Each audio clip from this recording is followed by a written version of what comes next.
Hey, bud. What are you planting? Elephant garlic. Elephant. What's up, y'all? I'm in the backyard and I'm about to get some elephant garlic planted. Yeah. Find a shovel, find the dibber. The dibber would be better. So I have this 5-pound bag of elephant garlic cloves. These are from Haas Tools. I'm not sure that they still have them in stock, but I will look and see. And if they do, I will put a link down below. And today, I'm just getting these planted. For many people, it is still not too late to plant garlic. If you are in a zone that the ground doesn't freeze really hard, so I would say probably like 6 and above, 6 and warmer, 6, 7, 8, 9. Like you can still plant garlic. You're probably pushing it pretty fine if you are in a place that the ground does freeze solid. You can try that, and I would love it if you guys are growing in colder places, since I don't have that experience. If you will comment your experience of when you plant garlic in the comment section, just so we can help the viewers who are in that situation. I don't have that experience to share. But I have planted here. Our ground really doesn't freeze ever. It gets cold, it does freeze here. The ground doesn't freeze solid, it doesn't get that cold. I have planted garlic all through the winter. I've planted it in October, I've planted it in November, I've planted it in January. Actually, the garlic that I harvested a tremendous amount of this year was planted in January. But I found I really like to plant it at the beginning of November. That gives me an earlier harvest. It allows them to get a little bit more established before it does get cold here, and it just gives a little bit earlier harvest. Now, elephant garlic is actually not a true garlic. It is in the allium family, but it's not a true garlic. However, it's still really good. It tastes very garlic. It tastes slightly more like a shallot or like an onion than it does true garlic. And you have these massive, this is like 1 clove. Isn't that neat? I don't know if you can see that, it's still bright out here, but this is 1 clove. And you plant these a little further apart. And I'm gonna show you guys what my garlic plan is this year, or this coming year, the coming gardening season. So last year, see, this is where it gets hairy. I start talking about this year, last year. It is still 2020. It is still this year, this gardening year. You can see the stuff left over here. Oh, hey, you found a shovel. Good. This gardening season that we're just now wrapping up, I planted a few different things back here. In the spring, this row was okra. These rows were squash. I had summer squash and winter squash. And then I planted over here were all my sweet potatoes. And then on the back end of this were my potatoes. And now I still have some potatoes back there that are fall potatoes, still have some sweet potatoes left. I've been digging on those a little bit here and there. And then right here is the remnants of the late planted, like, Three Sisters experiment that we did, which is pretty much petering out at this point. Now, one thing that I'm doing with my gardening spaces this year is I'm actually using the chickens to kind of clear them out, fertilize them. So I've got this space here which has these chickens in it. In these spaces, I am also going to fence these off and run chickens over here.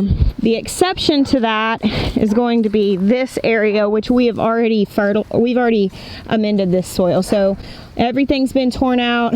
We had some ground cover fabric on here, which we took off, and we added compost. It's just another like couple inches of compost down. This is a no dig area. This is not tilled.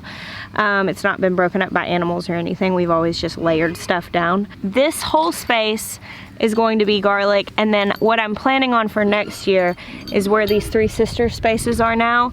I'm gonna grow all my garlic and onions back here. Plan on keeping potatoes in the same place, sweet potatoes in the same place, but all of this space is gonna be garlic and onions because I didn't grow enough this year. You ready to dig? Mm-hmm. How about this? I'm gonna take these cloves, and I wanna show you something, okay? You ready to learn? All right, so this is the same with elephant garlic and garlic. We're just gonna do a refresher course. I've posted videos about this before. But which side do we point upwards when we're planting a garlic clove? Do you remember? the pointy end goes up, okay? Because you see this end down here on the bottom? This is where the roots are gonna grow out, okay? So pointy end goes up. It's gonna shoot a stem up out of here, out of the ground. And so what we wanna do is we wanna point it deep. Listen to me. We wanna plant it deep enough that this pointy end is under the soil. That's important. So I'm gonna lay these garlic cloves out. Now with regular garlic cloves, I usually plant those like 3 or 4 inches apart.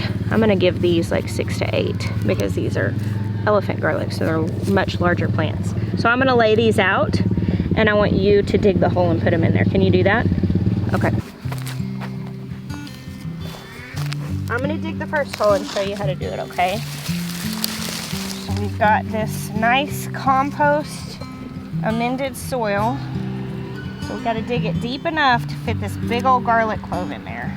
Okay? I know another tool that can actually do that. That dibber. Okay, so what I'm gonna do is I'm gonna lay these down. I'm gonna separate them and space them and lay them down. Hold on, Liv, come out of the way, please. Thank you. I'm gonna space them down, and then you dig the hole there, and you can just stick it in there. And you need to stick it in there because then that way you know you dug the hole deep enough, okay? Okay, put Look. that down. No, don't cover them up until we're done. We'll cover them all up at the same time. That way we make sure. Look, just pick this up. Pick it up. There you go. Good job, thank you. It's on that rock. Mommy, it's hard. Hard. You can do it. You can do hard jobs. You want me to be the digger? Yeah. You're the best digger I know. Well, that worked out really well. I had a few cloves in there that were damaged, like the papery wrapper around them had come off, and I don't know that those will grow. I'm just gonna throw them to the chickens. But that was only 3. And that 5-pound bag planted 1 full 45-foot row, spaced out evenly. You want me to dig the hole and you can stick the clove in? Bear, come off of there. Come on. I can go get you a shovel. So why don't you let me take that shovel and I'll dig while you go get another shovel and then we can both dig. Does that sound good? Can I get a different one? It's actually for doing that kind of thing.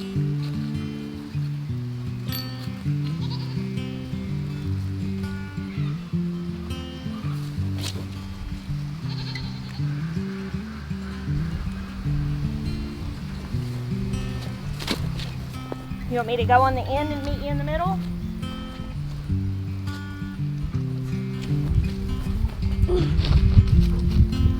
Scrape, scrape, scrape, scrape, scrape, scrape.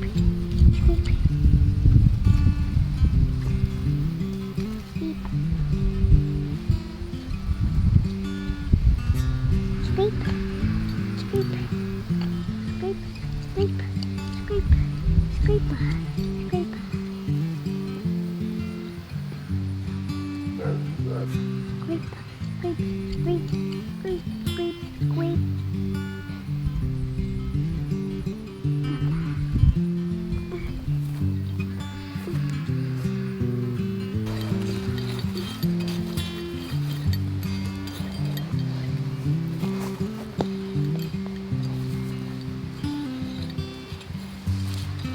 High five. You can grab that. Why don't you pick those up and go put them back where you found them. Y'all, look at these eggs Maya just brought me from the coop. Such a pretty little collection.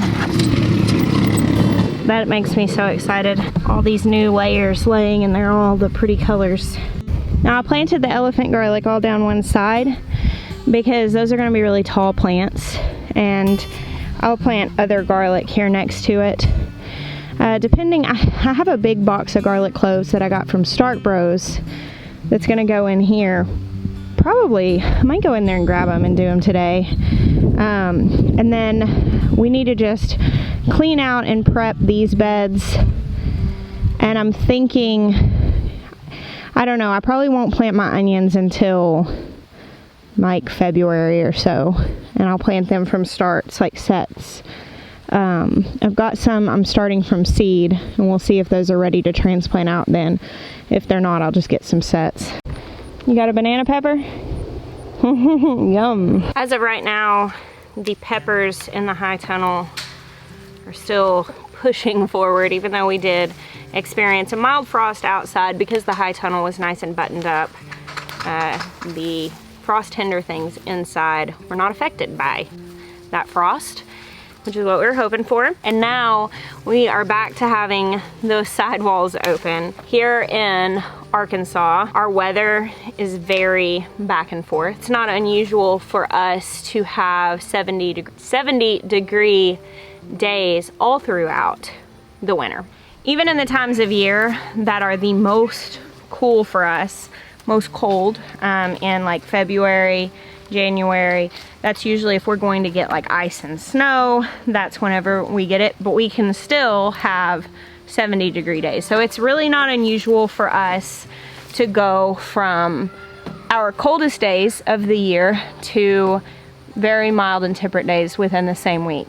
Now, on one hand, that's a great benefit because, like I said, our ground really never freezes solid. It never stays cold enough for long enough to really do that. And really, we can grow food year round if we're willing to take precautions, like things like having a high tunnel. I'll be able to grow a pretty substantial amount of food year round. Now, I'll have to be cold hardy things because it will get cold and there's no guarantee that I can keep this thing above freezing. But I can keep the edge off for long enough to last through to the next little warm spurt and grow food all year. So now I'm still harvesting lots of peppers. These are some shishitos. We're taking them to some friends to share with them. We're harvesting just so much food off of this. Here I've got habaneros. You can kind of see those already. And a lot of these I'm just leaving on here. I have not just, I kind of quit staying on top of harvesting.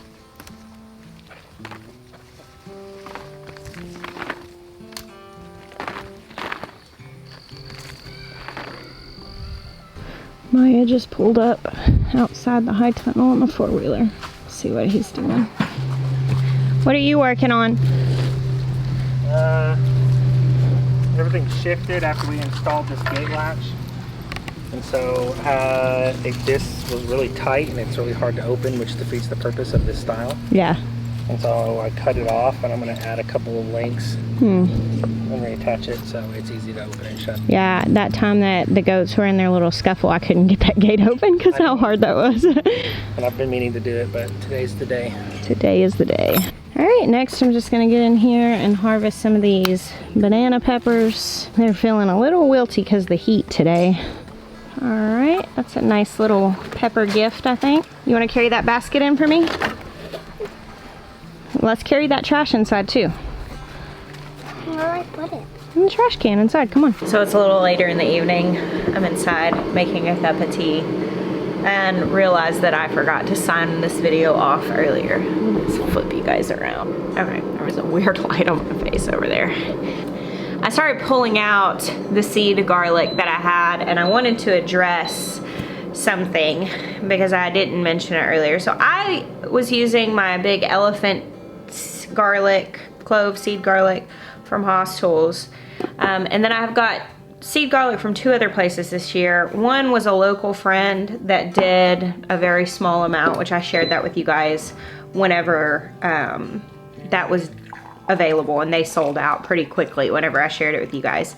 And then Stark Brothers, which I'm pretty sure they're sold out too at this point. And I anticipated the fact that when I planted my garlic, a lot of you would ask me where to get seed garlic.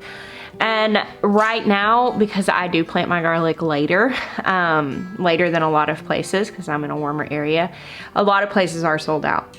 However, you can grow garlic from the store. I have heard of people growing seed garlic that they get like just regular old garlic from the store, not organic, not anything like that. And I've had some people tell me that it has growth inhibitors on it. I don't know if that's true because I, being the somewhat negligent housekeeper that I have been in my life, I've had garlic and stuff sprout many times. And what I've been told is that it'll sprout, but it won't bulb up. But I've had a lot of people tell me otherwise. So I can't tell you personally about growing garlic from like conventional store garlic, but I have grown it from organic store garlic before.